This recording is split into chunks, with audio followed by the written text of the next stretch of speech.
Hello, everyone, and welcome to the CPA Moms podcast. I'm Nicole, your host and the brand ambassador of CPA Moms, where we believe that real success is only meaningful if it holds up in every area of your life. What we call the four F's: financial, firm or career, family, and fitness. If one area is failing, then the others won't feel like success, even if they are all thriving. You can have a successful career and climb the ladder, but if your family life is falling apart, it's still not going to feel like success. Today, I am joined by Rachel from Finding Joy, a space that is rooted in helping women slow down, reconnect with what matters, and find joy in the everyday moments of life. Rachel's work is a gentle reminder to all of us that joy isn't something that we just earn once we get there. Once everything's done, we can enjoy life. No, no, no. It's something that we can cultivate and sometimes have to make, have to force it to cultivate right where we are, even in the middle of our responsibilities and motherhood and work and all life just lifing. I am really excited to explore what finding joy actually looks like in real life with you, Rachel. So welcome. Thank you for being here. I'm super honored to be here, and we're talking about one of my favorite things, so it'll be fun. Sounds like it. If you could just start us off sharing a little about your journey and what led you to create Finding Joy. I would love to. So I've been writing Finding Joy since about 2007 or so. But I would say that I've lived a Finding Joy life my entire life. And I started it as a blog. And when you start a blog and when you start anything, you have to come up with a name. And for some reason, I was, pondering what it would be. And I came up with the name Finding Joy. And part of that happened because during that time, I was in a season of my life. I was in my first marriage and finances were tight. And I remember driving home one night, and I lived back then in Minnesota, and it was in the middle of winter, and the road was covered. If you've lived in the north when there's snow and wind, you can't really tell where the road is and the side is. And I remember driving back, and I heard this thought came to my head, and it said, you can't play it, you can't be in the middle, you can't think that you're going to find joy later in life because you're actually leaning towards bitterness. Because I thought I could just kind of be numb and kind of coast through life, and no, I really knew I needed to live a life of finding joy despite what was happening in my life, and I didn't know what that looked like. And that was really the start and the inspiration behind starting the blog. I didn't know when I chose that title how it would evolve, and it would become really a posture of my message and how I live life. I love that. That's awesome. Now tell me, how has your definition of joy changed over Ooh, time? I think you're the first person that's ever asked me that. So that is so cool. So well done. I love that question. I would say that beginning, I really pushed back against joy versus happiness a lot Mhm. because I wanted to distinguish them.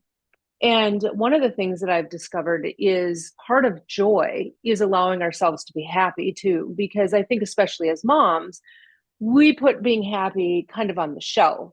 It's easier Yes. in some ways to say, I'm going to look for joy, but I'll be happy someday. And as time has gone on, I've realized they're really integral to each other. They're very important. Joy to me is this idea of looking for something good, even when life isn't what we expected it would be. It would be, I give an example often about a time when my son was in the hospital. And I remember being grateful all of a sudden in that moment for the sound of his heartbeat monitor. And it was a regular rhythm. And I remember thinking, be grateful. And so it's like being grateful and sometimes in the midst of really hard stuff.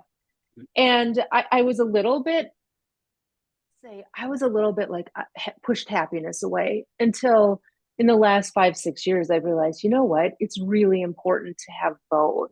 And I've started to look at joy. And part of in the aspect of finding joy is also the ability and permission for us as moms to find happiness too. Yeah, definitely. No, I mean, you kind of talked through the distinction of joy and happiness, and I think that sometimes, yes, people definitely commingle those and use them interchangeably. How would you like just clearly define and say, what are the differences in cultivating joy versus happiness? I love that too. I that's probably we probably commingle those because when we were kids, we were told to get out the thesaurus, and then it was in it, and it would be like joy or happy. It was right there. Like you'd change your writing to be like, oh, I can't use joy again. I'm going to use happy. But I really think that again, joy is not substantially based. It's something that we it's a posture of our heart to decide I'm going to seek something that's good or positive or just something in this moment that I can be thankful for or be grateful for. Happiness to me is more the part of our heart where we just like a birthday when we're just you just have those moments when the sun comes through the window and you're like it's just a good day and or when we do something that we love and to me they both take discipline. It takes discipline to look for something for joy, especially when life is hard, but it also takes discipline to again I think for us to experience happiness, especially when life is hard, because sometimes we think I can't be happy right now. We feel guilt about it. And to me, in some ways, there's a synergy between both of them. Is when we decide I don't want to be happy, we also it's harder to find joy. Or if we're like I don't really feel joy, it's harder to be happy. And so they kind of work together, even though they're a very different emotion. One is rooted in kind of gratitude to me, and another one is in the experience and being and seeing what's happening and kind of just that energy of life. Yeah, that's very clear. I like that. And I think for me, I feel like happiness is like the child version and joy is the adult version. Like that's kind of how I think of it. Like happiness is like just that giddy feeling you get and you're so excited and just childlike happiness about something. And joy, I think of cultivating joy a lot more. So that's interesting Mm-hmm. too, in cultivating happiness that you talked about. But like that joy is, no matter what's going on, I can look and find something to be grateful for. There's always somebody that's worse off going through something harder than I'm going through right now. So that's kind of how I distinguish them. And I think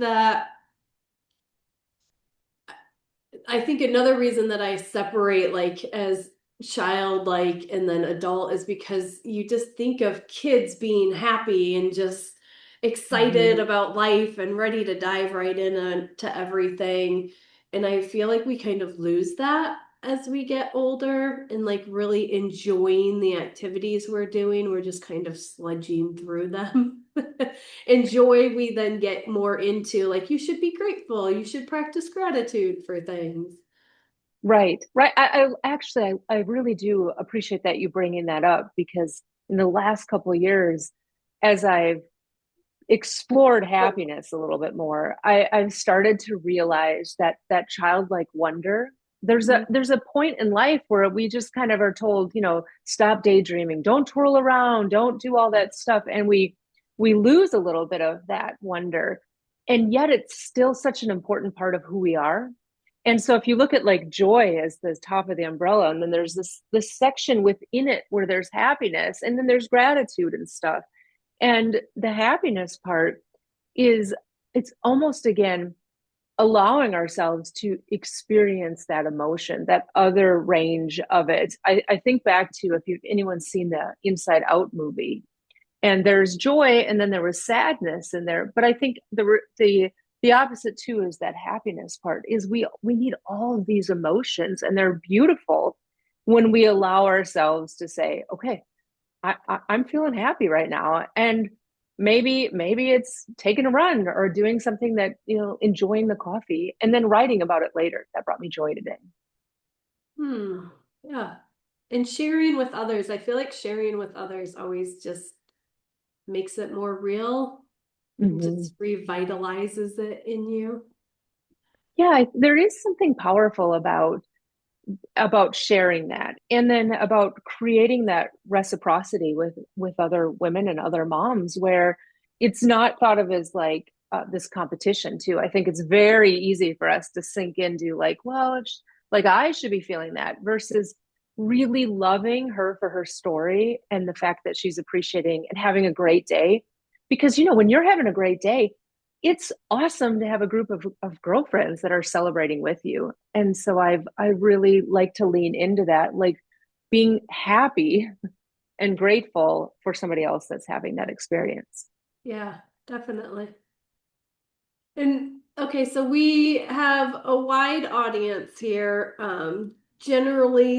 General theme is moms, but maybe not everybody listening is a mom. Everybody's in different seasons of life. So let's just talk a little bit about, finding joy in different seasons and what that looks like, because it can look very different from season to season. And like, I find as women, we put these expectations on ourselves that like this is what it looked like in this season. I have to maintain that level. Mhm. And then Uh, guilt when we don't, I guess. yeah, we're so easy to allow that guilt in. I know I'm one of those people, but when I started writing Finding Joy, my kids were little, a lot of them were little. I had toddlers, and my oldest were in their teens at that point. But that is a very different season than where I am now. And I mean, my youngest is 16, and now it's quiet. I remember those days writing about like I had a post called "The Noise, Noise, Noise" because it was so noisy in my house, and I was craving that. And now it's the opposite. And so when I write to moms a lot, one of the things that I want to tell them is you can't compare your season with, let's say, if you have toddlers, it'd be really, really a hard thing to compare that season of what you can accomplish and what you can get done to where I am now. Because I put something away, unless it's chips or something like that, is pretty much going to stay away.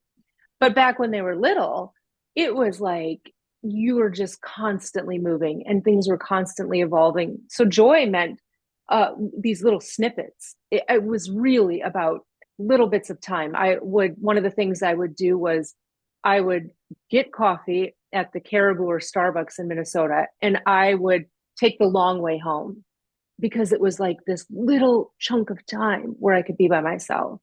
Now joy is me deciding I'm going to leave my house and go have lunch with my adult daughter. And so it's kind of a very intentional way, in a different way of mothering, because it shifts. And you're right. There's that. I think that's what where the word bittersweet comes in. Is bittersweet is like you're so grateful for what it was, and you kind of miss it, but it's also this sweet memory, and it's the letting go and moving forward at the same time. And I really, really believe that it's loving what we had and learning to love what's in front of us now. Hmm, that's beautiful. Thank you. How can we find joy in the ordinary or repetitive seasons that we find ourselves in?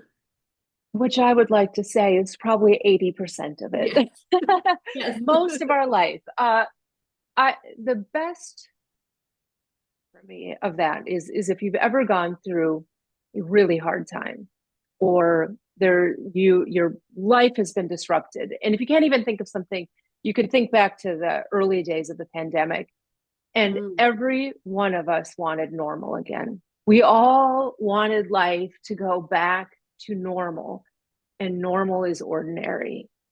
And what I like to do is to find something in the ordinary and to make that just this beautiful thing. There were years ago, after one of those horrible incidences at school. It was the one in Connecticut with those little kids. And there, I remember thinking my son was, I was cleaning his room and I was just grumbling away.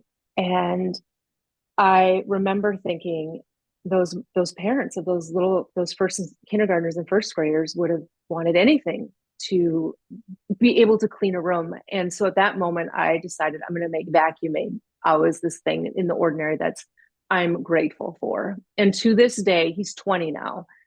When I vacuum, not every time, but I sometimes I'll think, you know what, I'm so grateful for the gift of this ordinary experience of being able to vacuum.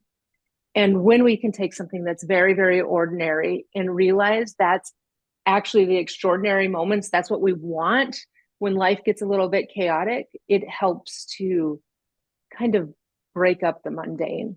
And if that doesn't work, I always say put on some epic soundtrack music and fold laundry to some James Bond theme, and you'll feel great. Yeah. Yeah, that's great. Yeah, for sure. I think it's easy to lose sight of, this is the life that you wanted. Like you brought yourself here for a reason. You wanted the chaos and even though Mhm. you didn't realize how chaotic it would be, but really like look at what you get from it and look at the good side of it, and it makes those, like you said, makes those mundane chores and things you have to do just a little bit easier Right. to take. And it's giving ourselves grace. I mean, there are some days like that I didn't like. I mean, I don't like vomiting. When my little kids would wake up in the middle of the night, it's like we Yeah. got into this cycle of seeing, I think it was social media where you just think everybody's always happy all the time. They're always so good. And it's like, no, there's some stuff in life that's not fun, that's not fair, and that's not easy. And instead of beating ourselves up about it, we just allow ourselves and our friends to be human in those moments. And when we allow that humanness to come in, that was a rough day or that was hard, we allow space for the good also to come in. Yes. Do you have any practical tips around that? Because I agree. I think especially women, like it's so easy to get bogged down in like the guilt and like I should Mhm. be doing better, this should be different. Like any tips on just how to give yourself grace? Because that's a hard one sometimes. I have two. One that I've done since forever is when you have a really amazing day, when you're like, I am the best mom in the world. I can do anything. Circle that day on your calendar in red and write best day ever, because there's going to be a day in the future where you're going to have what you think is the worst day ever. And you're not going to know if you can have a great day again. And you can look back, whether it's on your Google Calendar or whatever, that there was a note that you had the best day ever. It's like a little reminder to your brain that this hard day is just a day. The other thing is, I ask myself often, and I would challenge you if you're having one of those days, is would you talk like that to your best friend? Would you be like, you are terrible and all that? Or would you say the truth? And when you can start thinking, okay, how would I tell my best friend? How would I tell my friends about their day? You start to reframe how that internal dialogue for yourself. Yes, I love both of them. I really like that first one. I'm definitely implementing that. And the It second one, helps. I already like, I like to use because I will say this to my best friend and say, would you talk to your daughter like that? Because sometimes Mhm. she just gets going the words she says. I'm like, no, you would never say that to your daughter. Don't speak to yourself like that. Right, right. Or you know what? Sometimes allow yourself to have like 5 minutes. Okay, for five Yeah. minutes, I'm just gonna say and get it all out. And then I've done this with worry before. Okay, I'm gonna worry about whatever it is for 5 minutes. And then the rest of the day, if that worry comes up, I'm like, you know what, we've already worried about that today. I'll worry about that tomorrow for 5 minutes. And it's almost like becoming aware of that chatter that happens and then deciding, no, I value who I am much that I'm going to work to turn off that chatter. Yeah, that's good too. Yeah. So tell me, because we talk a lot around here about work-life harmony. Mhm. Presence is a big one that we talk about. How does presence play a role in cultivating joy? Uh, this is an interesting one to me. And I really think it's because we live in a time where we have some of us, not all of us, have a little bit more space. We have this space in our day where we're like, I should be playing with the kid. I should be doing this. I should be doing that. Versus, I think back to 100 years ago, 500 years ago. I mean, women and men, we just worked from dusk to dawn. We didn't have a book about things that our toddlers needed to know by a certain age and all these other expectations that happen when there's space. And so part of it is making sure, you have those times where you're present, but also giving yourself space to be present to yourself, to take care of yourself within that time, and to know that I don't believe humans were designed to be 100% present every second of the day. I just think that's it's an unrealistic expectation at this point. And then because we have that, we end up allowing that guilt to be in, like, oh, you weren't present at that moment. And it's just more like joy, just a cultivation, an awareness. And I think presence comes in these moments where we're like, we step back, we notice something, and we just go, I'm really grateful for this moment, or I'm really appreciative of this, or I like how the sun looks. This is a perfect cup of coffee. I'm enjoying my toddler laughing. And it's more of this kind of cultivation of what's good, what's happening in our life. And that takes discipline too. Yeah. Now, if there's someone out there that is just, going through it, they're in a difficult Mhm. time and they just are like, yeah, that would be nice, but I can't right now. What is something that you would want to tell them? Uh, well, if that's you, I would say you're not alone.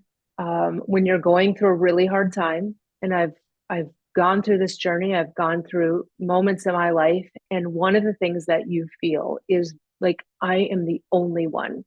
I'm the only one out here who doesn't have life figured out. I'm the only one who's going through this marriage issue. I'm the only one whose kids aren't behaving. I'm the only one. And when you think that you're the only one, it creates this kind of cloak of shame. And all shame does is keeps us separated from everybody else. And I just want to say you're not the only one that's going through this space. And when you're in that spot, sometimes it's really, really hard to think, well, what's my goal for tomorrow, for a year from now, or a month from now, or a week from now? And I just want you to think, what can I do today? What's one tiny thing I can do today that brings joy or happiness or simplicity or a bit of calm in my life? Not what's my big goal for the next month or how am I going to get out of this? Just one small thing that is good. And sometimes it's really, really hard to do that because we feel that pushback, like, I don't want to do that because then I'm in agreement with whatever situation I'm in. Mhm. And I just want to tell you that when you look for good like that, it means you're really valuing yourself, and it doesn't mean like you're agreeing and you like the situation. It's more of, okay, I am choosing to do this right now, and it's sometimes, I think, looking for joy or doing something small in the hard times is the most challenging thing because we're fighting the inertia of where we are in that moment. But that is what I did during those days. Is I think, okay, I'm just going to get through today. What's one thing? I'm just going to get through today. What's one thing? And if you continue to do these one things, within a year, you've done 365, and they build up, and it becomes kind of a part of who you are, and it becomes this beautiful thing, and you will not stay in the same spot when you as where you were when you started. Yeah, it almost becomes like the norm and easier to do. But Yeah.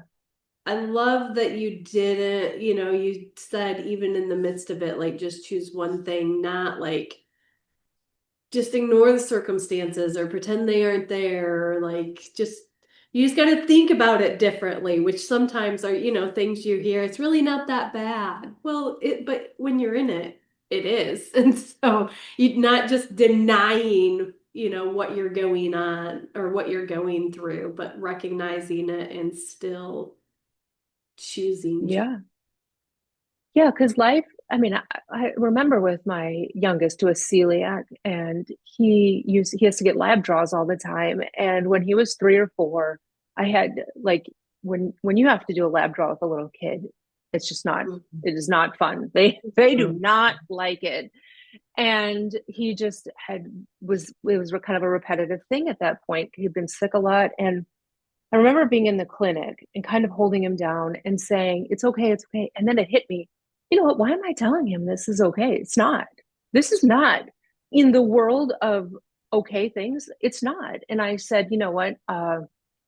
I'm sorry you have to do this. This is not fair. I'm really sorry. And I think that a lot of times we don't acknowledge where we are, or we don't acknowledge, you know what, this is really, really a hard spot. And it's like what you were saying when we hear those answers, like, thank goodness you're so strong. I could never be that strong. It kind of rubs you the wrong way because you're like, well, I don't have any other choice but to be Yeah. strong in this moment. And that part makes it kind of like that's where you feel unseen, because it's like if they really saw me, or if I like, then they would know I'm hurting right now, or I need help, or I need a friend. And I've always said to women, especially, if you find yourself telling your friend, thank goodness you're so strong, that friend probably in that moment needs you to kind of step in and be there and show up. And without them saying, hey, I need you, they probably really do need you just to show up in their space. Yeah. Well, I'd love to end the show with just one tidbit we can take for listeners to just make one shift in their life, one little thing that they can start choosing joy each day. I would say that it goes back to even what you were saying. One little thing is deciding every day, you know what, I'm going to look for one good thing, or I'm going to take care of myself in one way, or give back in one way. If you consistently do that over a course of a year, like I said earlier, there's no way you're going to stay in the same spot. There's no way your heart's going to feel the same. You're going to start to open up and see things from a different perspective, and that to me is what finding joy is all about. Beautiful. Well, thank you so much for being here. This has been a really great conversation. If people want to find you, what is the best way they can do that? Two places right now. You can go to my website, findingjoy.net, or most people find me on Facebook, and it's facebook.com, and then it's Finding Joy blog, and you will find me, and you'll see a blue check mark where Facebook has said she's a real person, and yeah, most people follow me over there. Great. Well, thank you, Rachel. Thank you. This was very fun. I appreciated the conversation. All right. All right, that's it for today's episode. At CPA Moms, we believe that women can have a successful career and raise a happy family. If you are ready to embrace work-life harmony and connect with like-hearted women, join our CPA Moms Facebook community. Just click the link in the show notes or search CPA Moms on Facebook. We can't wait to welcome you. Until next time, thank you for being here. We see you, we believe in you, and we can't wait to grow with you.